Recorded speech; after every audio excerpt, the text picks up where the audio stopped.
it was almost embarrassing growing up. I didn't want to be Māori.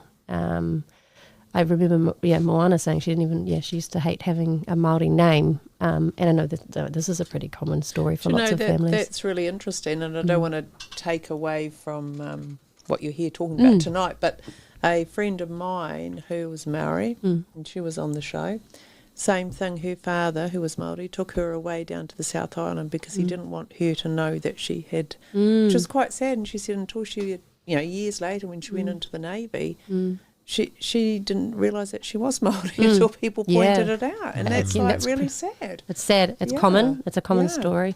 My story is very common. I mean, so I was almost embarrassed. Didn't want to really have much to do with it. It was, you got teased and stuff, but so. It wasn't until I was in my 30s when I learnt how to freedive. It's actually kind of all connected. When I learnt how to freedive, and I learnt how to freedive because I was so burnt out because of the work that I was doing and dealing with death and dying every day, and everything was getting pretty hectic. I learnt how to freedive, and then at the same time I was learning more about the cultural stuff within my profession, and it all kind of came together, and I just started reconnecting with my Māoritanga when I was more connected to the ocean and the environment around me. So I felt more confident to be Māori in the ocean. That kind of makes sense. Yeah, because even if you didn't, I don't know, for me, if you don't have many Māori don't have their language anymore, and so you don't feel Māori enough in lots of ways, and so and there's so much that's associated with it. It's too big of a topic to even really get into, but reclaiming that your language and your identity and all that kind of stuff is quite traumatizing in itself. But I think that the environment can help you do that, whether it's freediving or walking in the bush, or I don't know, climbing a tree, or having, I don't know, going hunting, or whatever it is. For me, it was freediving and the ocean, where I felt I could just be me, and I didn't need to explain to someone I'm this percent this or this percent that, or do you know what I mean? I don't know. I felt whole there, and that's what I think with Swizl Aotearoa. It's, I mean, on the surface it's kind of a freediving thing, but actually for me it's so much more deep than that. It's somewhere where people can learn to connect with themselves. I was going to say, do you think it's like a coming home to who you are, your spirit? How frustrating is that in Aotearoa? It happens so often. You always hear about cool venues, cool places that one motherfucker had a problem with the sound, and then they come with the thing to check the sound. It's not even the sound thing. It's the whole, the bar was here, the apartments got built, and you moved in knowing that was a bar. That's guaranteed crazy. You used to go to that bar before you lived there. Right? It's like you don't move into a spot with a bar right there, And like, I think since COVID, there's been heaps of venues that are shut down. They ran out of money. There's no punters. Now punters don't go out.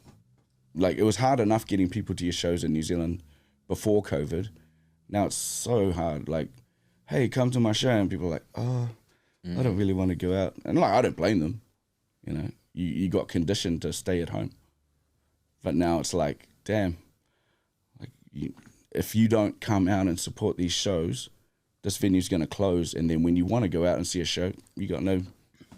And I think already, like, New Zealand's music scene, like live music scene, I should say, is like, it's not up to par with like around the world. You can go to even just like Melbourne or Sydney, you can go to a jazz show, you can go to a bloody hip hop show, you can go to a metal show, you can go to a trance show if you wanted to, like all on the same night, because there's shit popping, Oh, am I allowed to swear? You are. I'm sorry. Fuck yeah. I try not to. Yeah.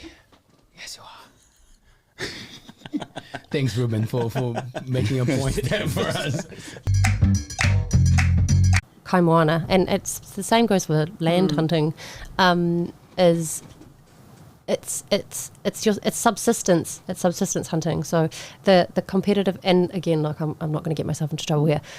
The competition stuff is just not my thing, and I'm not going to bag it. And I think that there is actually room for it, because I think there is. the competitions are getting much more ethical, I guess you can say, and there's still a lot of community in it. But for me personally, I don't do it. I just don't see it's not my thing. The only reason I even learned how to spearfish, and when I say learned, I'm a freediving instructor, I'm not a spearfishing instructor. I am proudly average, is what I tell people at spearfishing, and it's okay to be average. You don't have to be an expert at something to be passionate about it. But I started to freedive first, and when I was getting into it, I would go out with mates who were guys that were spearos, because that was kind of the only way I could pick up on it and get more experience in the ocean. And I remember looking at them and being like, fuck, I'd never do that. That's like totally barbaric, like holy shit. And then the more that I would see and learn, I was like, oh, actually that's not so bad. And when I did more freediving and spent more time in the ocean, the more I was like, I can't eat the seafood from the supermarket. Because I'm getting so much out of the ocean mentally and spiritually and physically from all of this. I can't. It just doesn't sit well with me. I think I always knew theoretically it was not good, the commercial fishing industry to some degree. But it wasn't until I actually got in the ocean freediving and was like locking eyes with animals and the environment that I was like, I can't do that. So I stopped eating seafood unless I caught it myself, and fishing. I'm not that good at fishing. And I also have a lovely fish. I've got a real problem with it, but again, it's still quite, there's a lot of that can contribute to sort of plastic pollution and all that kind of stuff, the fishing waste and all that kind of stuff. So it didn't really sit well with me either. So then I thought, oh, well, spearfishing is actually the most selective and sustainable way of collecting fish. So then when I learned it, I was like, well, this is cool. Your whānau, you speak te reo fluently. How is that thing? Or no? No, I don't. I'm Dutch. You're No, I'm Dutch. playing. So, he's like, my whole show. God no. I'm prepared for this. Yeah. No, my whānau, it's out of it. Like, my mum and my nan spoke te reo, and I went to Koanga Reo and, did kapaka and all of that, and was in the reo units at school.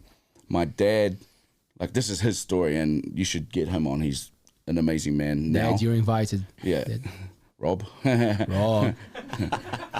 Yeah, there we go. Inside jokes for everyone at home. But like he was raised, in that era of, you don't speak Māori, you're not Māori, don't be Māori. So he sort of like, wouldn't let us speak Māori in the house and blah, blah, blah for ages. And then one day he just saw the pain in our faces when we tried to kōrero Māori. And he was like, don't speak that Maori shit. He's Māori, obviously. And then we were just like, oh. And then he tells a story where he goes, oh, shit, okay, do your karakia or whatever. And we just lit up, and he was like, oh, shit, maybe there's something to this Maori shit, as then he would have said. And so the bro was doing like night classes and correspondence classes and stuff. So he was just trying to learn without, because, when you don't speak te reo and everyone else around you does, you have a lot of whakamā, like you have a lot of embarrassment. And that's, now we're telling people that's not your embarrassment. Like, you don't have to hold that. Like, and I get it. Like, some of my mates like, oh man, I just want to learn. I was like, just go and do a course, do it online. Trust me, if my dad could do it, anyone could do it, because that dude was an asshole. Like, when I was growing up, he was a fucking asshole. And I still run into people that are just like, oh man, I remember your dad, blah, blah, blah. I tell these stories, and I'm just like, yeah, that was him. Now he's the fucking man. Well, it basically started, so Swizl Aotearoa started because I became burnt out in my work that I was doing, and I found that the ocean and freediving was a good way for me to escape that. And when I first started doing that, it was, and I still think it is, quite male dominated, which isn't a bad thing. People don't get angry at me for saying that, but it's just a fact. It's male dominated. Lots of spaces are, and because of that, it was quite intimidating for me to. Get into, like walking into a spearfishing store. Did you find some resistance Nah, hurt? no, honestly, no. Yeah. And actually, it was beautifully welcoming, but it was just scary being Yeah. a single female walking into like a Yep. dive store with men Totally. everywhere. You're kind of like, Yeah. oh, I don't know, like I want this dudaki, or like give me something that will spare a fish. But I don't know any Yeah, of the yeah, language or anything like that. So it was scary for me, but I just did it anyway because I really wanted to do it. And then when I started posting, I don't know, little tidbits on my Instagram 4 years ago, I started getting DMs from chicks instead of guys, so that plan failed. And realised that so many girls were wanting to do similar things, like get into freediving and spearfishing, and didn't know how, didn't know where to start, or had a boyfriend but they wouldn't teach them, but just really wanted to give it a go. So that's where it started, and that's why it started to sort of create a safe space for women, and safe in the terms of safety in the water, but also safe for women, just because sometimes, I was getting stories, and the reality is I was getting stories of women that had negative experiences with men on boats and things like that. So it was like, how can I create spaces for wahine to get together and like learn how to do this, where we can openly talk about periods and stuff like that. You know what I mean? Dude, I'm into Katy Perry. I love a bit of that, Who doesn't love Katy Perry? like there's that some songs that acoustic, just that like- MTV Unplugged album, bro, Great Bro. singer, great voice. amazing. There's some. I went to Yeah. her show. Yeah. She looked me dead in the eye and winked. Did she? She did. Nice. Kate. Spark Arena. Remember? Swirl? Yeah. Katie, no. Yeah, she did. And like, I was with one of my best mates, Rach, and I was like, did that happen? And she was just like, she just looked at you. And I was like, I thought so. Because, like, people in the audience like, it's like oh this my one- God. yeah. He said, shout out to the bro with my merch on. And like 80 people are like, he sees me. Yeah. But nah, she looked me dead in the eye and winked. And I was like, Oh, nice. Nice. Okay, so if you're watching us right now, Katie Jager. I'm sure Katie's tuned in. info at Yeah. I'll She's text a big, her. Oh, I turned my she's a big phone on. Altbays fan. Man, I haven't a story of like this eye contact thing.